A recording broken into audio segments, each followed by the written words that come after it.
Nous allons démarrer, Be'ezrat Hashem. Donc, la paracha de cette semaine, c'est deux parachiotes, Matot et Masei. Nous sommes le jeudi 24 Tammuz, 5783, 13 juillet 2023. Le sujet que nous allons traiter, Be'ezrat Hashem, c'est louons Hashem pour tout. Tout ce qu'Hashem nous fait, il faut le remercier pour cela. Vous savez que cette période dans laquelle nous nous trouvons actuellement, c'est ce qu'on appelle Tlata de Puranuta.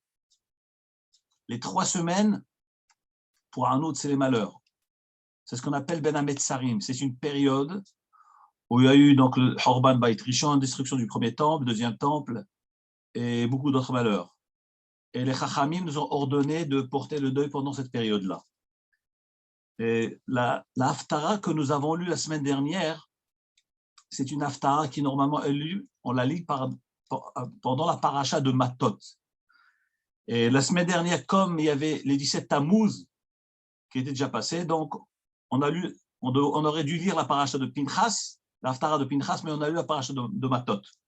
Je vais vous lire un petit passage dans la Haftara. Ici, dans la Haftara, la fin de la Haftara dit, le Navi Yirmiya dit, Vayidevar Adonai Elai Lemor. Hachem s'est adressé à moi. Alors tu iras, le Karata Beoznei Yerushalayim, et tu parleras aux oreilles d'Yerushalayim, les morts en leur disant, Komar Adonai ainsi a dit Hachem, Zacharti lach chesed ne'oraich. Je me souviens du chesed de ta jeunesse. Ahavat kelulotaich, l'amour, l'affection du mariage. L'erter ahara bamidbar, lorsque tu as marché derrière moi, be'eretz lo zurora, dans une terre qui n'était pas labourée, semée. Il faut savoir qu'il n'y a pas de hasard. Le Rav Yitzhak Tzadok, Rabbi Yitzhak Cohen, Milublin a écrit dans son livre Tzidkat Tzadik, il y a marqué dans un pasouk, d'ailleurs on avait cité ça il y a quelques semaines, on avait parlé de cela, dans la paracha que nous lisons à Rosh Chodesh, il est écrit Olat Shabbat Beshabbato, le sacrifice du Shabbat en son Shabbat. Alors les Chachamim expliquent pourquoi il est marqué Olat Shabbat Beshabbato. Le sacrifice du Shabbat en son Shabbat, c'est normal. Un sacrifice du Shabbat, on ne va pas le sacrifier à un autre moment. Les Chachamim, alors Rashi rapporte dans le Midrash que chaque Shabbat, chaque jour a son sacrifice. Le Shabbat nous rajoutant un sacrifice supplémentaire qui est le Moussaf, le rajout. D'ailleurs, comme nous rajoutons le jour de Rosh Chodesh, le jour du Yom Tov, on rajoute le Korban Moussaf. Alors, la Torah dit, Olat Shabbat Beshabbato. Tu devras amener le sacrifice de Shabbat qui est supplémentaire, ce Shabbat-là. Si tu rates un Shabbat, tu ne pourras pas amener 2 sacrifices le Shabbat d'après. Voilà pourquoi la Torah dit Olat Shabbat Beshabbato. Le sacrifice d'un Shabbat en son Shabbat. Le Rav Sadok HaKohen Milublin lui dit qu'il y a un chidouche extraordinaire dans ce verset-là. Que veut dire Olat Shabbat Beshabbato? Il dit qu'en réalité, la Torah nous révèle que tout ce qui se passe, tous les événements qui se déroulent dans un moment précis, dans une semaine, on les retrouve dans la paracha de la semaine. Tous les événements d'actualité, que ce soit dans le passé, dans l'avenir ou dans le présent, on les retrouve dans la paracha de la semaine ou dans la haftara de la semaine. Et alors, il dit, c'est ça le sens du pasouk. Olat, Shabbat et Shabbato. Olat, c'est-à-dire ce qui monte. Le sens simple, c'est le sacrifice d'une semaine, d'un Shabbat. Il faut que ce soit sacrifié pendant ce Shabbat-là. Le Rav de Lublin dit que Olat Shabbat, c'est-à-dire tous les événements qui arrivent dans un Shabbat, eh bien, des Shabbato, tu vas les trouver dans la paracha de la semaine. Et là, bien évidemment, nous lisons ces haftarot particulières pendant ces 3 semaines-là.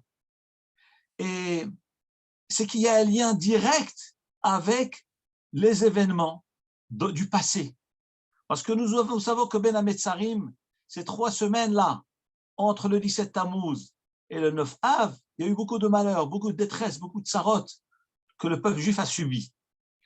Et Hakadosh Baruch Hu, donc, nous rappelle à l'ordre et nous fait des remontrances à travers les prophéties de Yirmiya, de Yeshaya. Et après les prophéties, il parle aussi de consolation. Regardez ce qu'il dit à la fin de la Haftara de la semaine dernière. Après avoir fait des remontrances au peuple juif, que le Beth Amikdash a été détruit à cause des fautes du Ham Israël, à la fin, il dit, écoute, tu vas dire au peuple juif, tu vas dire aux oreilles de Jérusalem, c'est-à-dire le peuple juif, Ko'amar Adonai, ainsi dit Hachem, je me souviens, Chesed, la bonté de ta jeunesse. C'est-à-dire qu'Akadosh Baruch Hu se rappelle de la bonté. Maintenant, évidemment, nous, comme le titre du cours, c'est nous devons louer Hachem à tout instant. Mais nous allons voir quelque chose d'extraordinaire, que Hachem lui-même nous loue, dans le sens où il réveille des mérites pour le peuple juif. Comment Hachem nous loue? Regardez ce que dit le Navi. Ko Amar Adonai, ainsi dit Hachem. Zachar Tilach, je me souviens pour toi, peuple juif. Chesed Ne'oraïr, la bonté de ta jeunesse. Ahavat Kelu Lotaïr, l'amour de ton mariage. L'Erter Aharai Babidbar, lorsque tu as marché derrière moi dans le désert, Be'eretz Lo Zeroa, dans une terre qui n'était pas semée, ensemencée. Qu'est-ce que signifie cette prophétie-là et ce chesed que Hachem se souvient? De quel chesed s'agit-il? Nous dit le Navi Irmia que lorsque l'Am Israël a atteint un tel stade qui a causé le Chorban Bet Amikdash, la galoute du peuple juif, HaKadosh Baruch Hu nous rappelle et nous donne de la force en nous disant, sachez, je n'ai pas oublié vos mérites. Quel mérite? Chesed Ne'oraïch, la bonté de ta jeunesse. Quelle jeunesse s'agit-il? Il s'agit du peuple juif lorsqu'il était sorti de Mitzrayim. HaKadosh Baruch Hu dit à Moshe Rabbeinu de faire sortir le peuple. Et le peuple suit Moshe Rabbeinu. Dites-moi de nos jours, vous allez dire à quelqu'un, suivez-moi dans le Midbar, dans le désert du Sinaï. On va faire une journée de promenade, mais tu vas venir, tu vas compter sur moi. Mais qui c'est le fou qui va suivre? Là, la Torah nous dit, le peuple entier a suivi 600 000 personnes, âgées de 20 à 60 ans, mais le vrai nombre, ce n'est pas 600 000, parce que lorsqu'on compte les vieux, les moins de 20 ans, les femmes, les nourrissons, les bébés, on arrive à 3 millions, d'après certains, 6 millions de juifs. Voilà que 6 millions de juifs décident de suivre Moshe Rabbeinu dans un désert. Mais qui c'est le peuple qui est capable de faire une chose pareille? Ça, c'est la particularité du peuple juif. Et nous dit la Torah, comme dit le Navi Irmia, Zachar tilach chesed ne'oraïr. Je me souviens du chesed de ta jeunesse. Le chesed? Quel chesed? Qui a fait chesed avec qui? Le peuple juif a fait chesed, a fait de la bonté avec Hachem Itbarach. Parce qu'un roi, son sujet n'est pas un roi. Et Kaviachol, Hakadosh Baruch Hu a eu sa royauté grâce à ce peuple qui l'a suivi aveuglement, par Emouna. Et Hachem il dit, je me souviens maintenant, chesed ne'oraïr, de ce chesed, de cette bonté de ta jeunesse, lorsque la naissance du peuple juif. Ahavat Kelu Taïr, l'amour du mariage. Quel mariage?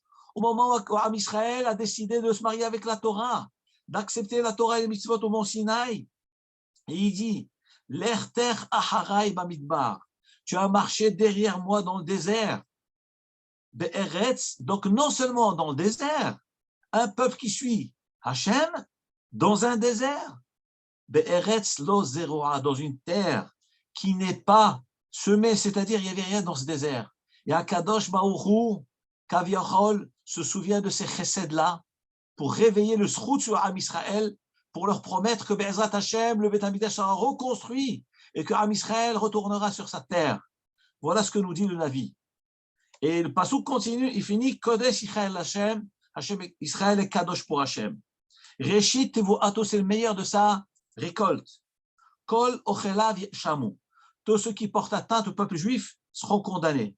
Ra'at Tavo Alehem, ils seront accablés de mal, dit Neum Hashem, dit Hashem.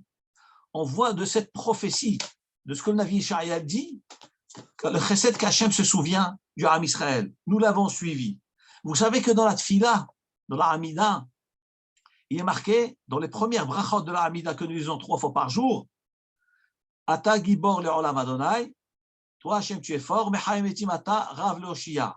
On dit qu'Akadosh Baruch Hu, il est Gomel Zocher Chasdei Avot. Akadosh Baruch Hu se souvient du mérite des patriarches. Alors je me suis demandé, qu'est-ce que ça veut dire qu'Hachem se souvient du mérite des patriarches? Pourquoi nous mentionnons ce passage-là dans la Hamida? Nous implorons Hachem et nous disons à Hachem, toi Hachem, tu te souviens Chasdei Avot, des bienfaits des chassadim des patriarches. De quel chassadim? Alors il m'a semblé dire et expliquer de la façon suivante. Le sens simple, c'est que les Avot HaKadoshim, les patriarches Abraham, Yitzhak, Yaakov, ont fait du chesed avec l'humanité tout entière. Avec Abraham Avinu, c'était Midat HaChesed. Il faisait rentrer des invités chez lui, juifs, pas juifs, et il était Mekarev Otam. Il est rapproché de Avodat Hashem. Il rapprochait les idolâtres et il leur servait un repas chaleureux, avec simcha, avec amour. Pourquoi? Pour pouvoir les rapprocher de Hashem. Et ce srout-là est un mérite que nous mentionnons dans la Tfila. Zocher Hasdei Avot, toi, Kadosh Baruch Hu, tu te souviens du chesed qu'ont fait les patriarches avec l'humanité tout entière. Il y a encore autre chose de plus profond qui rejoint la prophétie de Yirmiya. C'est quoi Zocher Hasdei Avot?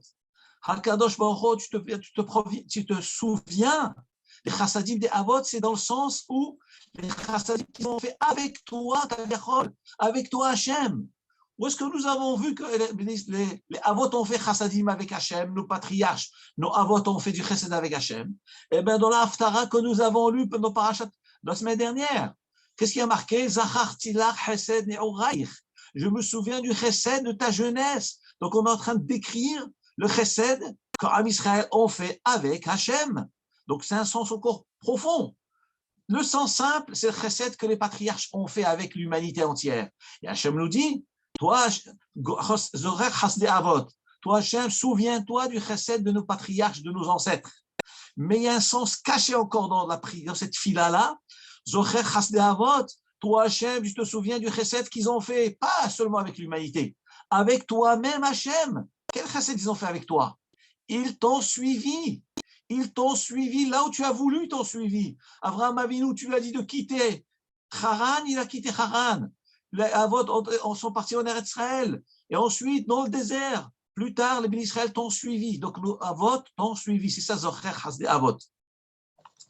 Et ça, c'est le lien, dit Rabbi Tzadok Milublin, dans les parachiotes. Lorsqu'on commence la paracha de Matot et Massé, dans Massé, la Torah démarre en nous décrivant les voyages que les patriarches, que nos Avot ont fait. Il y a eu combien de déplacements, combien de lieux? Nous dit les Chachamim, dit la Torah, 42 endroits. Comme dit le Pasuk, Ele Mas'eh Bene Israël, voici les déplacements, les étapes de déplacement de Bene Israël, Asher Yatzou Mimitzraïm, lorsqu'ils ont quitté l'Égypte. Les Tzif Otam, selon leurs armées, Biyad Moshe et Aaron, accompagnés par Moshe et Aaron. Le Midrash pose la question suivante. Comment se fait-il que tout au long de cette paracha, la Torah va nous décrire les déplacements du peuple juif et le nom de tous les lieux dans lesquels les bénis Israël sont passés, où ils ont campé? Pour quel intérêt de nous parler de tout cela? Il fallait tout simplement nous dire, les bénis Israël ont quitté. Donc, on est à la fin maintenant du désert, les bénis Israël s'apprêtent à rentrer en Eretz Israël. Pourquoi la Torah reprend tous les passages, tous les lieux dans lesquels les bénis Israël sont passés? Ça, c'est la Kushia du Midrash. Ce Midrash est rapporté dans Midrash Agada. Alors, il y a plusieurs réponses qui ont été données dans le Midrash. Le premier, c'est Midrash Tehilim. Dans le Midrash Tehilim, il est rapporté Vahalo mefuzarim bechol Mitzrayim. Les bénis Israël ont été dispersés dans tout le Mitzrayim. Et donc, le premier lieu qu'ils ont quitté, c'est Ramsès. Vaïs'ou me Ramsès v'chodesh harishon. Les bénis Israël ont quitté Ramsès. Demande le Midrash Tehilim, comment la Torah peut-elle nous dire que les bénis Israël ont quitté Ramsès alors qu'ils étaient dispersés dans toute Mitzrayim. Alors nous dit le Midrash, justement, c'est ça l'enseignement. La raison pour laquelle on a enseigné les 42 étapes dans le désert, c'est parce que dans chaque étape, il y a eu un événement particulier. Des miracles, il y a eu des remontrances. Qu'est-ce qui s'est passé à Ramsès? Nous dit dans le Midrash Tehillim sur le psaume Kuf Zayin, donc Mizmor Kuf Zayin, verset Dalet. Vaïs'ou mera Ramsès, et Israël ont quitté Ramsès. Quel est l'intérêt de nous enseigner cela? Et là, Shamar Hakatouf, parce qu'il y a marqué dans un passouk de Tehillim, Yomeru Geoule Adonai, Asher Ge'ala Miyat Tsar, afin que ceux qui ont été sauvés par Hachem vont dire, ou mais Aratzot Kibetsam, ils ont réuni de toutes les terres. Qu'est-ce que cela signifie? Nous dit le Midrash Tehillim, qu'Akadosh Baruch Hu a fait un miracle extraordinaire en un seul instant, au moment où le béni Israël devait quitter l'Égypte, le moment où Hachem avait décidé, à l'instant même, la seconde où il devait quitter l'Égypte, Akadosh Baruch Hu a fait un miracle que tous les bénis Israël qui étaient dispersés dans tout l'Égypte se sont réunis à Ramsès. Et à ce moment-là, ils ont quitté tous ensemble l'Égypte. C'est pour ça que la Torah nous dit Vaïs'ou me Ramsès. Ils ont quitté Ramsès, c'est-à-dire tous ensemble réunis. Et où c'est marqué cela? Où est-ce que nous voyons cette notion-là? Qu'Akadosh Baruch Hu les a tous réunis miraculeusement à Ramsès, parce qu'il y a marqué dans le Mizmor Kuf Zayin, il y a marqué dans le verset, dans Ishaïa, Ve'asaf nithe Israël, Hakadosh Baruch Hu les a réunis, et nithe Israël, la diaspora des bénis Israël, et va les ramener en Eretz Israël. Mais en réalité, ce verset-là, c'est un verset qui est marqué dans Ishaïa. Donc il y a deux versets marqués dans la Torah. Il y a un premier dans Tehillim qui parle de la sortie d'Égypte, où il est marqué Yomeru Geoule Adonai, ceux qui ont été sauvés par Hachem diront Asher Ge'ala Miratzar, il les a sauvés de la main de l'ennemi, c'est Mitzrayim, ou mais Aratzot Kibetsam, il les a réunis des terres. Là, ce verset parle de Mitzrayim. De toutes les terres de Mitzrayim, ils ont été réunis et quittés. Maintenant, le Midrash, il dit, mais dans quel intérêt la Torah nous dit cela ici maintenant? Premièrement, c'est pour remercier Hachem pour ses chassadim, pour ses nissim qu'il nous a fait lors de la sortie d'Égypte. Mais plus que ça, c'est qu'Akadosh Baruch Hu, à travers cet enseignement-là, le fait de mentionner celui qui s'appelle Ramsès, eh ben, il a voulu rentrer dans notre cœur la Emouna, que de la même façon qu'à la sortie d'Égypte, Akadosh Baruch Hu a réuni tout le Ham Israël, tous ensemble, en un seul instant, pour leur faire quitter l'Égypte, et qu'ils soient tous solidaires entre eux. Akadosh Baruch Hu fera de même à la Géoula Kerova. Quand Mashiach va venir, on se demande tous, mais comment Ham Israël va se réunir? En un seul instant, nous allons tous nous retrouver à Jérusalem. Mais comment? Regardez ce que nous dit le Navi Yeshaïa dans le chapitre 11, versets 11 et 12. Le pasuk dit Yosif Adonai Shemit Yado. Hakadosh Baruch Hu va rajouter une deuxième fois. Liknot et she'er amo. Il va acquérir une autre fois, une nouvelle fois son peuple, le reste de son peuple. Ici, on parle du Ham Israël à la fin de la galoute, à la fin de l'exil. Et alors, le pasuk de Ishaïa dit Hakadosh Baruch Hu va réacquérir une deuxième fois le peuple juif. Ve'asaf nithe Yisraël. Et Hakadosh Baruch Hu réunira la diaspora des bénis Israël, und futzot Yehuda yekabetz, et les exilés, les éparpillés de la Judée, de Juda, il va réunir, en sachant bien que nous sommes, nous actuellement, le peuple juif, nous sommes de la tribu de Yehuda, Yehuda et Binyamin, parce qu'il manque 10 autres Shvatim qui sont exilés dans le monde, c'est Asar Shvatim que nous ne savons pas où est-ce qu'ils sont, mais quand Mashiach va venir, il va ramener Akadosh Baruch Hu, va réunir les 10 Shvatim disparus. En plus de cela, Unfutzot Yehuda Yekabetz. Yehuda, c'est qui? C'est nous, qui sommes descendants de la tribu de Yehuda. Hakadosh Baruch Hu va aussi les réunir, mais Arba Kanfot Haaretz, des 4 coins du monde. En un seul instant, tous vont se réunir. Et voilà, nous dit le Midrash Tehillim, c'est pour cette raison-là que la Torah a jugé nécessaire de mentionner les 42 déplacements, les 42 étapes de voyage du Ham Israël dans le désert du Sinaï. Ça, c'est ce que nous rapporte le Midrash Tehillim. Maintenant, il y a autre chose qui est rapporté dans le Midrash Tanchuma. Le Midrash Tanchuma nous dit, mais comment se fait-il qu'Akadosh Baruch Hu donc a mentionné ces voyages-là? Alors, le Midrash Tanchuma dit, c'est pour faire des remontrances au peuple juif. À quoi cela ressemble? Ça ressemble à un roi qui avait un enfant malade. Il prend cet enfant-là, donc il cherche un médecin pour le guérir. Il fait un long voyage avec cet enfant malade. Il passe dans une première ville, deuxième ville, troisième ville. Dans une première, il s'arrête. Dans la deuxième, il va manger. Dans la quatrième, il va passer la nuit, etc., etc. Et après, au moment du retour, nous dit le Midrash, le roi, il revient avec son enfant, guéri. Et dans chaque ville, il repasse par le même chemin. Et il dit à son enfant, tu sais mon fils, dans telle ville, on a passé la nuit. Dans la deuxième ville, on a été se rafraîchir. Dans la troisième ville, on a pris tel médicament et telle plante pour toi, etc., etc. Nous dit le Midrash Tanchuma, c'est exactement la même chose.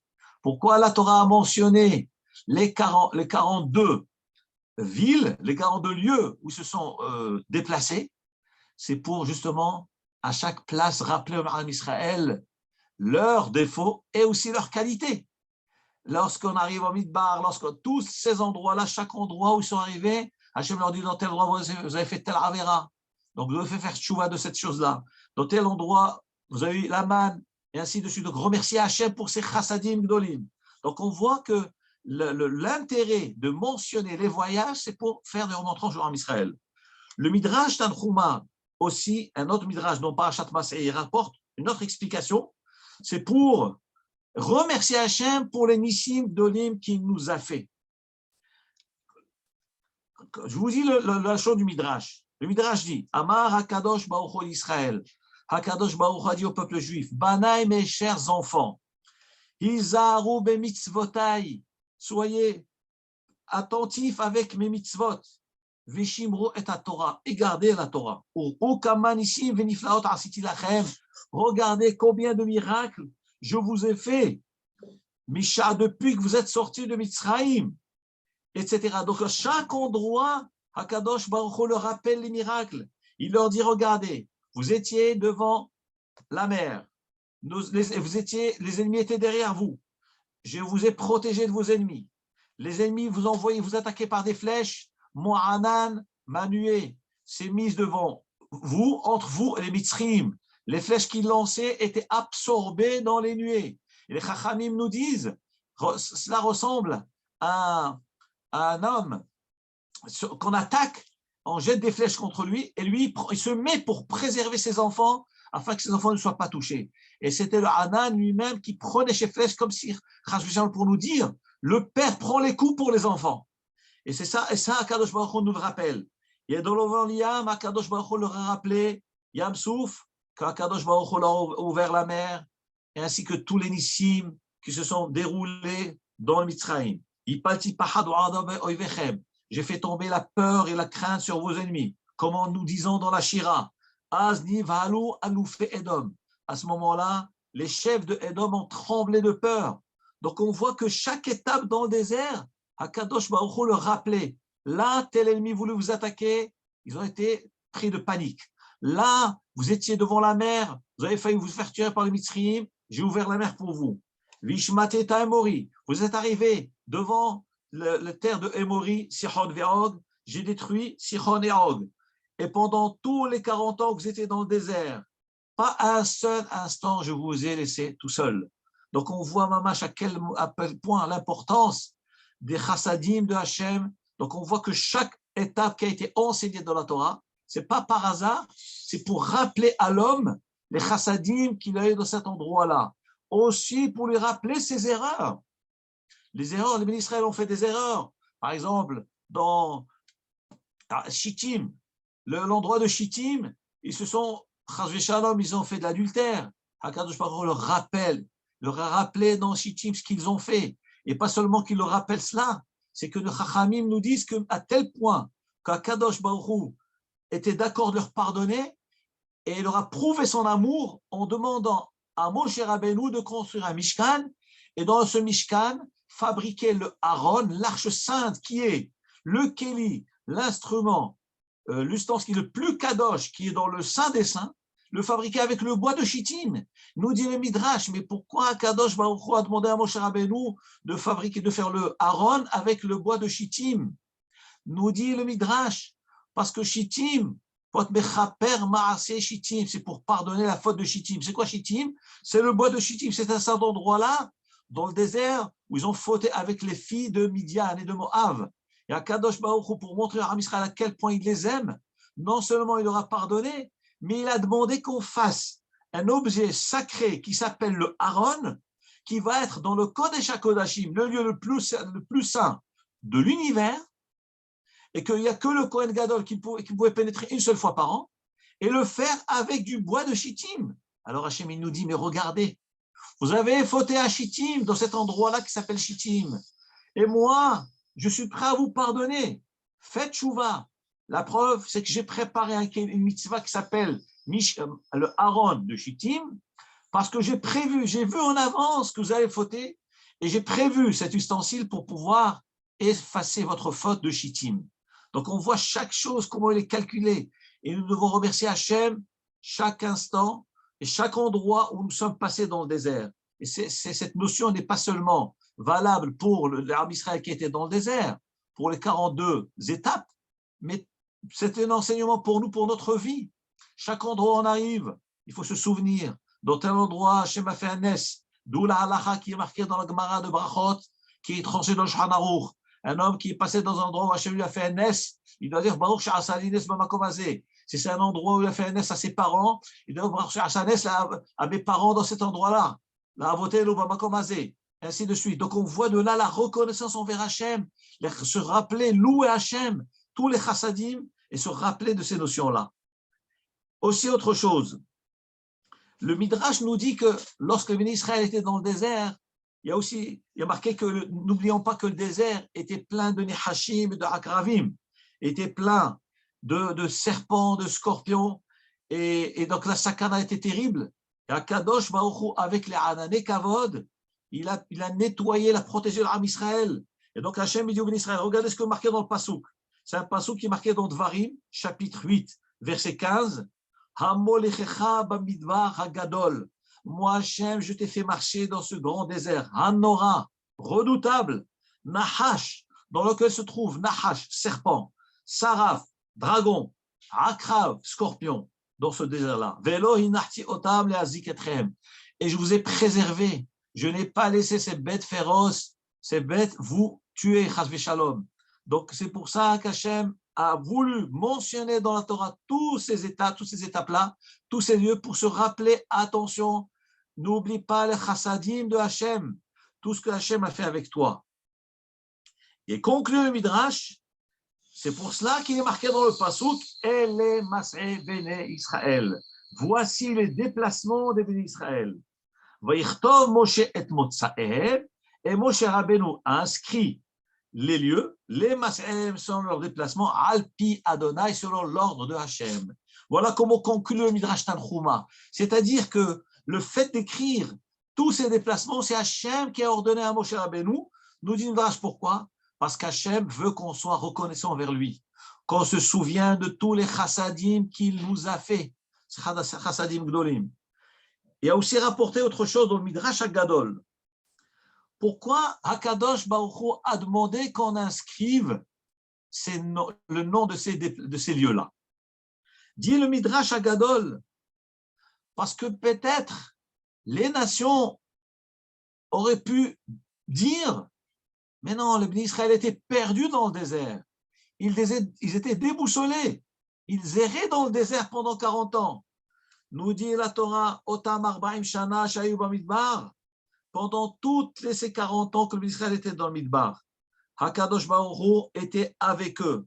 Jour et nuit, il ne les a pas lâchés. Et même bien que normalement, eux auraient dû arriver plus tôt, mais seulement à cause de la faute des Meragelim, ils étaient obligés de rester 40 ans. Mais ce n'est pas qu'ils étaient perdus dans le désert et qu'Hakadosh Baruch Hu ne savait pas les gérer, chas v'shalom.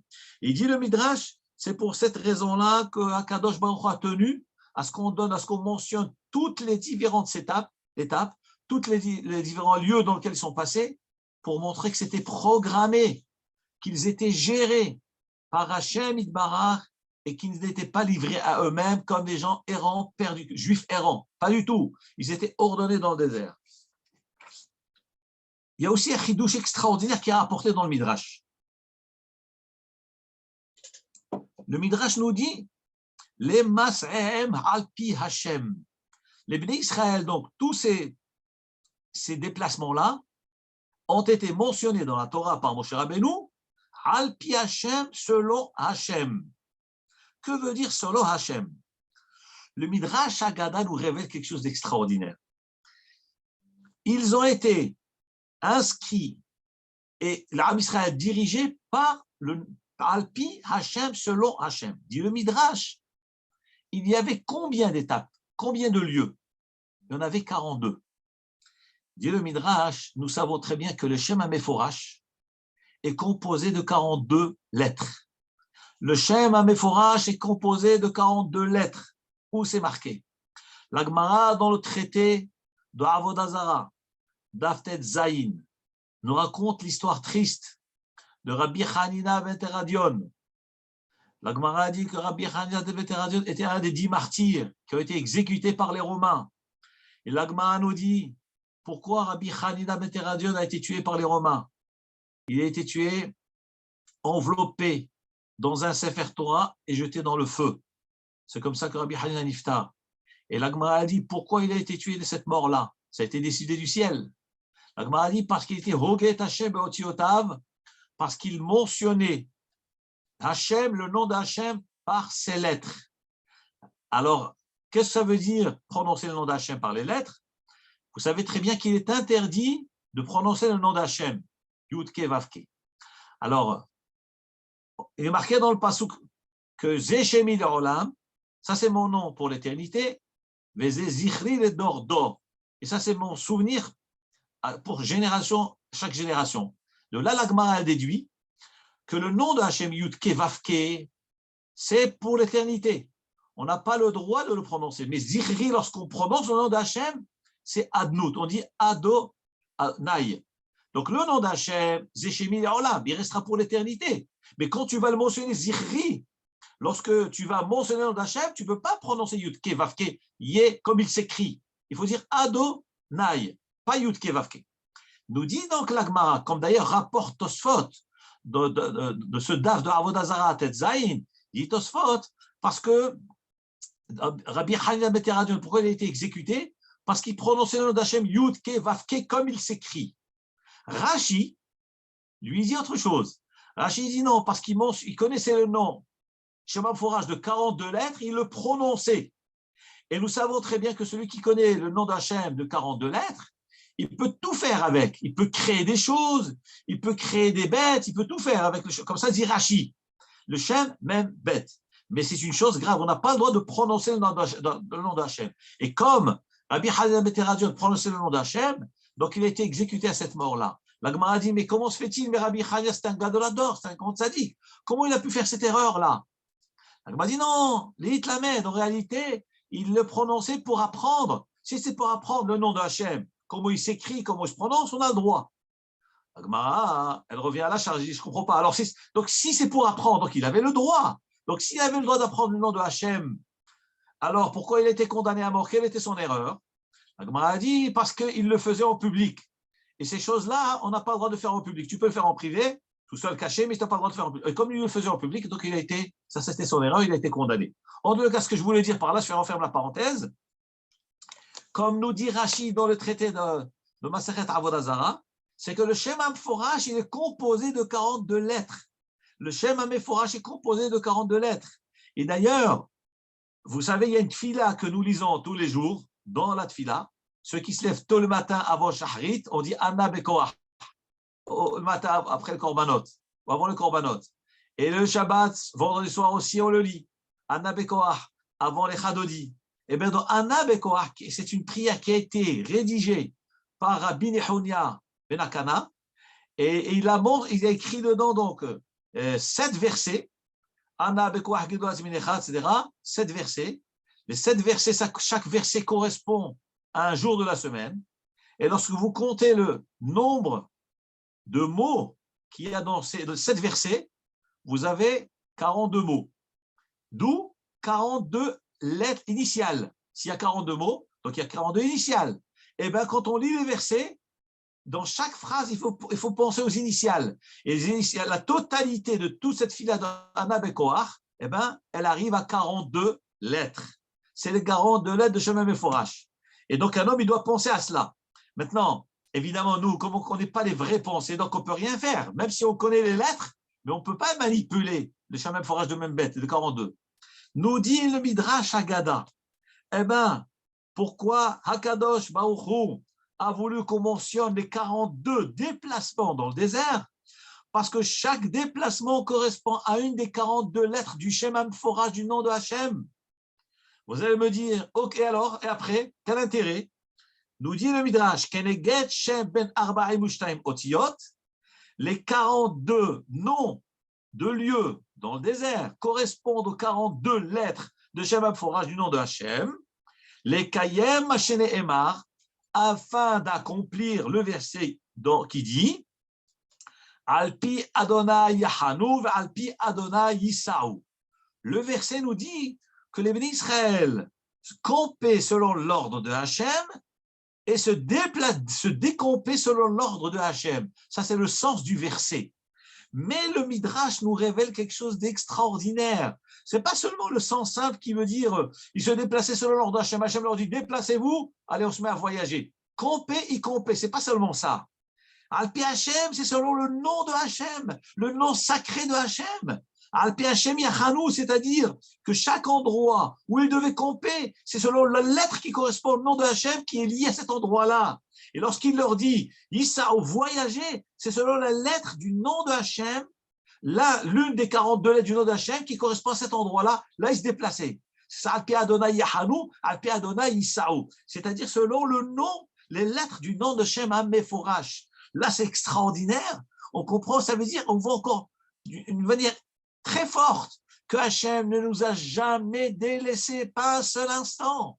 Même les campements, même les lieux, le nom des lieux, c'est des noms qui sont liés aux 42 lettres du nom du Shem Meforash de Hachem Yitbarach. Et ça a été l'accompagnement que Hachem nous a accordé tout au long du désert. Et Akadosh Baruch Hu a tenu à ce qu'on mentionne tous ces lieux-là, toutes ces villes, tous ces endroits. Non seulement d'abord, Hachem nous fait des remontrances là où on a fauté, et par ailleurs, Hachem nous rappelle les chassadim qu'il nous a fait dans chaque ville, chaque endroit où on est arrivé, et nous rappelait que Hachem était constamment avec nous. Les lettres du nom de Shema Meforash étaient constamment avec nous.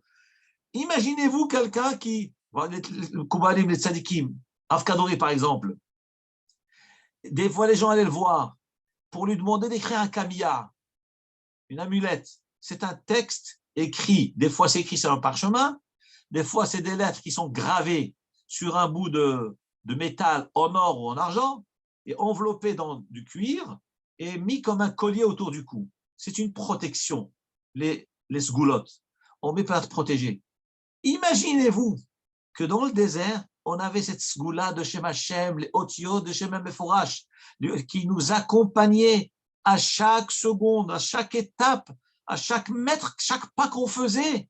Il y avait le Shem Meforash qui nous accompagnait, puisque chaque endroit correspondait à une lettre des 42 lettres du Shem Meforash, jusqu'à arriver en Eretz Israël. On voit mamash les chassadim, gdolim de Hachem Yitbarach, que Hachem ne nous a pas délaissés. Il y a marqué dans le Pasuk, Yatsou b'ni Israël biyad Rama. Ça c'est marqué dans Vaïsou me Ramsès, le premier lieu. Les bénis Israël ont quitté la ville de Ramsès. Donc je vous ai dit ce que le Midrash Tehilim dit. Pourquoi il est marqué Ramsès? Quel intérêt de dire cela? C'est pour montrer que le miracle qu'Hachem a fait, que les bénis Israël au départ étaient dispersés dans toute Mitzraïm. Et miraculeusement, Hachem les a réunis en un seul instant à Ramsès, au point où ils ont tous quitté Ramsès en même temps. Voilà pourquoi il est marqué Vaïsrou me Ramsès. Ils ont tous voyagé ensemble de Ramsès. Machodesh Harishon, le premier mois, le 15 du mois, qui est le mois de Nissan. Yatz Ben Israël sont sortis, Beyad Rama, avec une main haute. Alors, nous dit le Midrash, pourquoi il y a marqué Biad Rama? Pourquoi ce détail-là? Ella, Vaikra Moshe Aaron Laila. Le Midrash nous dit, que veut dire Biad Rama? Hakadosh Baruch Hu a dit à Moshe Aaron, la nuit, de réunir le peuple et de partir. Mais ils sont partis à quel moment? Pas dans la nuit. On aurait pu penser qu'ils ont été réunis la nuit, ils ont quitté l'Égypte la nuit. Dit le Midrash, pas du tout. Quitter la nuit, ça veut dire comme des voleurs. Chasvé Shalom, les Israël n'ont pas quitté l'Égypte comme des voleurs. Ella Hamten Lahem, Hakadosh Baruch Hu a attendu jusqu'à ce que le jour se lève. Et à ce moment-là, il a fait descendre les 7 Anan et Kavod. Ils sont sortis accompagnés aux yeux des Mitzrim en journée. Et d'ailleurs, c'est ce qui est marqué dans le Pasuk. Le lendemain du combat de Pessah, qui était le soir, les Israël sont sortis d'Égypte, Beyad Rama, avec une main haute, Le'ene Kol Mitzraim, aux yeux de tous les Mitzrim. Ça veut dire, Heve Omer Biyad Rama Hakavana Be'orayom. Que veut dire que les Israël sont sortis avec une main haute, c'est aussi avec une tête levée, dit le Midrash, c'était en journée. Les bénis Israël sont sortis en journée. Ils ont été réunis la nuit. Chatzot Laïla, mais en réalité, ils ont quitté l'Égypte en journée. Et c'est ça ce que révèle nous Pasuk. Et ça, c'est rapporté dans le Midrash de Avod Rabbi Nathan, chapitre 29. Il dit c'est ça la raison pour laquelle la Torah elle dit Biyad Rama. Avec main, les bénis Israël sont sortis avec main haute. Que veut dire main haute? Quoi? Ils ont levé la main quand ils sont sortis? Ils ont fait victoire? Non, pas du tout. Biyad Rama, ça veut dire que les bénis Israël sont sortis en journée. Et pourquoi cela? Pour montrer aux Mitzrim qu'on ne se sauve pas comme des voleurs qui se cachent. Pas du tout. Aux yeux de tous, nous sortons. Et comme ça, la Géoula Atida, quand Akadosh Baruch Hu va amener la Géoula Kerova, ça sera aussi comme ça, aux yeux de tous, sans aucune crainte, et entouré, protégé par les Hanan et Kavod. Donc on voit encore une fois la précision.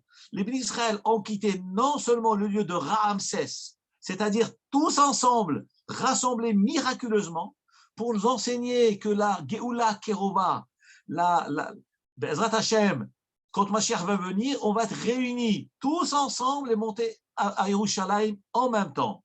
Deuxième chose, pourquoi la Torah précise Biyad Rama, avec main forte, main levée, c'est que ce ne sera pas en cachette, ça sera aux yeux de tous, devant tout le monde, pour montrer qu'on n'est pas des voleurs, on sort aux yeux de tous, on qu'Akadosh Baruch Hu nous sauve de la galoute. Ensuite, il y a marqué dans le Pasuk, dans les lieux de déplacement, je ne vais pas dire tous les lieux, on a dit à peine un seul. Après, il y a marqué Mitzrayim et Kaberin. Les Mitzrayim étaient en train d'enterrer leurs morts. Pourquoi la Torah a besoin de préciser ce détail-là sur le voyage? Ça fait partie du plan du voyage du déplacement. Nous dit le Midrash Agadol, justement. Là aussi, il y a un événement extraordinaire qu'on ne doit pas oublier. Que veut dire Mitzrayim et Kaberim? Les Mitzrayim enterrés. Im Yavo Israël, il dit le Midrash. Mipene, chez Amrou Mitzrayim. Les Mitzrayim ont dit. Im Yavo Israël, Atzat Mitzrayim. Ils se sont dit, nous, on va se préparer. Si les Israël vont quitter l'Égypte, eh bien, on ne va pas les laisser faire. On ne va pas les laisser faire. Qu'est-ce qu'Akadosh Baruch Hu a fait? Akadosh Baruch Hu a tué tous les enfants, les Bechorot des Mitzrayim. Et donc, cette nuit-là, ils étaient occupés à enterrer leurs morts. Ils ne pouvaient pas s'occuper des bénis Israël. Ils étaient en train de pleurer leurs morts. Voilà, c'est pour ça que la Torah dit aux Mitzrayim et Kaberim. Les Mitzrayim étaient en train d'enterrer, parce qu'on ne voit pas l'intérêt, pourquoi on est en train de parler de cela. Justement, étant donné que mentionner les 42 déplacements, c'est pour remercier Hachem pour ses chassadim, et bien là aussi, il faut mentionner qu'au moment de la sortie d'Égypte, les Mitzrayim avaient fait un projet, avaient prévu nous bloquer le passage, ne pas nous laisser sortir. La Torah nous dit, ne vous inquiétez pas, je vais leur donner un souci, c'est quoi? Aux Mitzrayim et Kaberim. Mitzrayim sont occupés à enterrer, et Asher Ika Adonai Bahem et Kol Bechor. Hachem a fait tous les Bechorot de Mitzrayim. Donc là aussi, encore une fois, le Nissim, les Chassadim, Gdolim de Hachem Itbarach. On voit mamash comment un homme doit réfléchir, tous les Chassadim, Gdolim qu'Hachem nous fait, et ne peut pas oublier. Et d'ailleurs, le Midrash nous dit comment se fait-il que les Chachamim, d'ailleurs c'est mitzvah de la Torah, Bisman Bet Hamikdash, de manger matzah et le maror. Il y a une mitzvah de manger, comme marqué dans le pasuk, al matzot ubrorim yocheluhu. Le korban Pesach, nous devons le consommer avec la matzah et le maror. Bon, à l'époque du Beth Amikdash, c'était Minatora. Mais de nos jours, nous qui n'avons pas de Beth Amikdash, on n'a pas de korban Pesach. La mitzvah de maror, c'est une mitzvah qui est midérabanan. Midérabanan de nos jours. Mais la mitzvah est d'actualité. Il faut manger le maror. Les chachamim me demandent, mais je ne comprends pas. Je comprends bien. On mange le korban Pesach parce que Pesach veut dire Akadosh Baruch Hu a sauté par-dessus les maisons. Il nous a protégés. Pesach, ça vient du mot Passach. Passer par-dessus les maisons pour tuer les Mitzrim et protéger les bénis d'Israël. Je comprends pourquoi je mange le korban Pesach pendant la fête. Ça me rappelle qu'Hachem nous a sauvés. La matzah, ça me rappelle la rapidité avec laquelle Hachem nous a sauvés. La matzah n'a pas eu le temps de lever qu'Hachem nous dit vite, vite, sortez d'Égypte. Vous êtes libérés. Ça, je comprends bien. Mais pourquoi manger le maror? Le maror, ça rappelle l'amertume. Ça rappelle l'amertume. Pourquoi faire? Eh bien, justement, le même ordre d'idée. Pourquoi il faut manger le maror? Parce qu'un homme ne peut apprécier la libération que lorsqu'il se rappelle la boue, la galère dans laquelle il était auparavant. Lorsqu'un homme est dans l'aisance, ben, il oublie le passé, donc il perd l'appréciation de ce qu'Hachem lui donne. Qu'est-ce qu'Hachem il fait? Il lui dit, tu sais, c'est vrai, tu es en train de manger Korban de Pessah, de la grillade, mais n'oublie pas d'où je t'ai sorti, n'oublie pas le maror. Chez Nehemar, maror ze she'anu ochelim, ce maror-là que nous consommons, al-shumma, pourquoi? Al-shemariot hayem, parce qu'ils nous ont rendu la vie amère, et un homme de se souvenir de cela. À quel moment on se souvient de cela? Pendant le bonheur, lorsqu'on est sauvé, lorsqu'on est heureux, il faut se souvenir de cela. Alors que logiquement, j'aurais dit pas du tout. On va oublier le passé. Le contraire, la Torah nous enseigne. Le contraire, tu veux être reconnaissant envers Hachem. Rappelle-toi des moments difficiles que tu as passés dans ta vie. C'est comme ça que tu pourras apprécier et remercier Hachem à sa juste valeur. Si un homme oublie le passé, ben, tout devient naturel. Il est à l'aise, il manque de rien, il est libre. Mais non. C'est pour ça qu'il faut se rappeler du maror. Et toute cette paracha, justement, est liée à cela. Comme nous dit le Midrash, tous ces lieux nous rappelaient des chassadim de Hachem, nous rappelaient les échecs, nos échecs, et saisir l'opportunité pour faire tchouva, puisqu'Hachem lui-même, malgré nos échecs, que l'histoire de Shittim, Hakadosh Baruch Hu, malgré l'échec, il nous a pardonné, il a donné dans le Mishkan de faire le Aaron avec Ratzé Shittim, etc., etc. On arrive à la fin du cours, que Hachem nous aide à remercier Hachem pour tous ces chassadim, pour tous les chassadim qu'il nous fait, tous les nissim qu'il nous fait. Le Ramban, dans la paracha de Bo, il dit qu'il faut savoir que mina chassadim hagloim, un homme à travers les miracles révélés, dévoilés, il doit découvrir les miracles cachés de Hachem. Qu'en réalité, l'essentiel, ce n'est pas les miracles dévoilés, parce que tous les nissim qu'Hachem nous a fait en Israël, c'est juste pour nous montrer à quel point, combien de milliers de miracles Hakadosh Baruch Hu nous fait. Et ces miracles sont cachés. Et notre chiyuv, notre obligation, c'est de reconnaître et de croire en les miracles cachés. Et il dit, si chas v'shalom quelqu'un, il ne croit pas aux miracles cachés, il n'a rien à faire avec le Ham Israël. Et que toute la révélation des miracles de Israël, c'est juste pour nous montrer les nissim nistarim. La finalité, c'est les nissim nistarim. Donc, à travers toutes les révélations que nous avons, tous les miracles que Hachem nous a fait en Mitzrayim, qui sont révélés, ce n'est rien d'autre que pour nous attirer notre attention, que tous les jours, Akadosh Baruch Hu nous fait des nissim. On n'est pas, certes, en mesure de les voir, mais il faut remercier Hachem pour tous ces chassadim. Et des fois, par moment, Akadosh Baruch Hu nous ouvre les yeux, on arrive à voir même les nissim nistarim. Yeratzon qu'Akadosh Baruch Hu nous éclaire et nous montre sa présence, ses chassadim, et que nous puissions être reconnaissants toujours, et que très bientôt, Geoula Kerova, Libera Beyamenu, Amen. Je vous souhaite passer un bon Shabbat et à la semaine prochaine. Shabbat Shalom.